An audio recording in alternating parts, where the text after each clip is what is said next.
Bismillahirrahmanirrahim. Assalamualaikum warahmatullahi wabarakatuh. Sebelumnya saya ucapkan terima kasih kepada Bapak Dr. Dian Patria SEMA dan Pak Iman Taufik SEME selaku dosen pengampu pada mata kuliah Ekonomi Mikro Syariah. Baiklah, pada kesempatan kali ini saya akan membahas beberapa materi mengenai tugas ujian akhir semester. Dan sebelum menyampaikan materi, perkenalkan nama saya Fadli Afan dengan NIM 120161103, Prodi Akuntansi Syariah kelas 3C. Baiklah, langsung saja ke materi yang pertama, yaitu permintaan, penawaran, dan keseimbangan pasar. Permintaan adalah suatu proses dalam meminta sejumlah barang atau jasa yang digunakan untuk dibeli atau dimiliki pada berbagai tingkat harga yang berlaku di pasar dan pada waktu tertentu. Adapun hukum permintaan yaitu semakin rendah harga barang, maka jumlah permintaan akan semakin bertambah. Sebaliknya, semakin tinggi harga suatu barang, maka jumlah permintaan akan berkurang. Lalu faktor permintaan yaitu harga barang itu sendiri, harga barang lain yang berkaitan dengan barang tersebut, pendapatan rumah tangga yang berkaitan dengan barang tersebut, cita rasa masyarakat, jumlah penduduk, ramalan mengenai keadaan di masa yang akan datang. Penawaran adalah kuantitas barang dan jasa yang ditawarkan oleh penjual pada suatu pasar selama periode tertentu dan pada tingkat harga tertentu. Adapun hukum penawaran yaitu apabila tingkat harga naik, maka jumlah barang yang ditawarkan akan naik. Sebaliknya, jika tingkat harga turun, maka jumlah barang yang ditawarkan akan turun. Adapun faktor penawaran, 1. Biaya produksi dan teknologi yang digunakan. 2. Jumlah penjual. 3. Perkiraan harga di masa mendatang. 4. Kondisi alam. Lalu keseimbangan pasar. Keseimbangan pasar adalah interaksi antara kekuatan permintaan dan penawaran di pasar menghasilkan keseimbangan harga dan kualitas. Hukum keseimbangan pasar, jika jumlah permintaan lebih besar daripada jumlah penawaran, maka harga akan naik. Sebaliknya, jika jumlah penawaran lebih besar daripada jumlah permintaan, maka harga akan turun. Materi selanjutnya yaitu materi yang kedua tentang elastisitas. Elastisitas merupakan sebuah ukuran seberapa besar para pembeli dan penjual memberikan respon terhadap perubahan kondisi yang terjadi di pasar. Adapun faktor-faktor yang mempengaruhi permintaan yaitu harga barang lain atau barang substitusi, presentasi pendapatan yang digunakan atau jenis barang, lalu jangka waktu perubahan yang terjadi di pasar, tersedianya sarana kredit. Lalu adapun untuk mengetahui manfaat nilai elastisitas permintaan seperti pajak, kebijakan impor, strategi penerapan harga atas barang. Selanjutnya materi yang ketiga yaitu tentang teori perilaku individu. Perilaku individu adalah suatu fungsi interaksi antara individu berupa kemampuan, kepercayaan diri, pengharapan, kebutuhan, dan pengalaman masa lainnya. Untuk variabel perilaku individu yaitu ada 3. 1. Kemampuan. Kemampuan seorang individu itu secara keseluruhan terdiri dari 2 kemampuan, yaitu intelektual dan fisik. Kemampuan intelektual adalah kemampuan seorang individu yang diperlukan untuk melakukan aktivitas-aktivitas mental yang berkaitan dengan penalaran, kefasihan berekspresi, pemahaman dan pemahaman lisan. Lalu kemampuan fisik adalah kemampuan seorang individu untuk melakukan tugas-tugas yang memerlukan daya tahan, ketangkasan, kekuatan, dan keahlian yang serupa. 2. Keahlian. Keahlian adalah kompensasi yang berkaitan dengan pelaksanaan suatu tugas.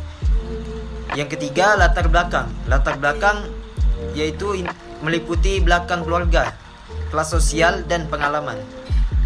Selanjutnya, materi yang keempat yaitu tentang teori produksi. Teori produksi ialah merupakan studi tentang faktor produksi atau proses ekonomi untuk mengubah input menjadi output. Dan produksi itu sendiri meliputi semua kegiatan untuk menciptakan, menambah nilai guna suatu barang dan jasa.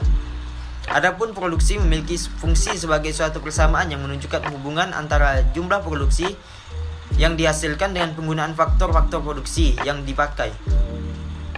Adapun faktor-faktor produksi yang terdiri dari faktor alam atau tanah, kemudian faktor tenaga kerja, lalu faktor modal dan faktor kewirausahaan. Selanjutnya materi yang kelima yaitu tentang pasar persaingan sempurna. Pasar persaingan sempurna adalah model pasar yang paling klasik dan paling sering digunakan dalam analisis ilmu ekonomi. Model ini telah dianggap sebagai teori dan secara luas digunakan untuk meramalkan keadaan ekonomi. Adapun kelebihan pasar persaingan sempurna yaitu tidak ada kekuasaan di pasar, efisiensi produk menggunakan biaya seminimal mungkin, memaksimalkan banyak iklan dan produksi, lalu informasi pasar yang jelas. Kekurangan pada pasar persaingan sempurna yaitu minim produk karena barang yang dijual hampir sama, minim inovasi dikarenakan semua produk yang ditawarkan seragam. Selanjutnya materi yang keenam tentang pasar persaingan monopolistik. Pasar persaingan monopolistik adalah pasar yang berada di antara dua jenis pasar yang ekstrim, yaitu pasar persaingan sempurna dan monopoli. Pasar persaingan monopolistik dapat didefinisikan sebagai suatu pasar di mana terdapat banyak produsen yang menghasilkan barang yang berbeda corak dan juga substansi antar barang yang tinggi. Sifat dari pasar persaingan monopolistik yaitu jumlah pembeli dan penjual banyak, hingga masing-masing perusahaan mempunyai pengaruh atas harga meskipun tidak besar. Kemudian barang yang diperjualbelikan tidak homogen, bahkan sengaja dibeda-bedakan baik pada merek, bentuk, dan ukuran, walaupun mutunya sama. Dan mereka memegang peranan penting untuk memikat konsumen walaupun memerlukan tambahan biaya. Akan tetapi, selama cara tersebut masih memberikan tambahan keuntungan, di mana pada pasar ini para produsen sangat aktif dalam persaingan promosi penjualan. Selanjutnya materi yang ketujuh yaitu pasar oligopoli. Oligopoli adalah keadaan pasar dengan suatu komoditas yang hanya dikuasai oleh beberapa perusahaan. Oligopoli ini merupakan salah satu bentuk persaingan yang tidak sempurna, di mana hanya terdapat beberapa produsen atau penjual dengan banyaknya pembeli di pasar. Adapun ciri-ciri dari pasar oligopoli yaitu terbatasnya jumlah produsen dengan jumlah konsumen yang sangat banyak. Produk masing-masing produsen dapat homogen maupun berbeda.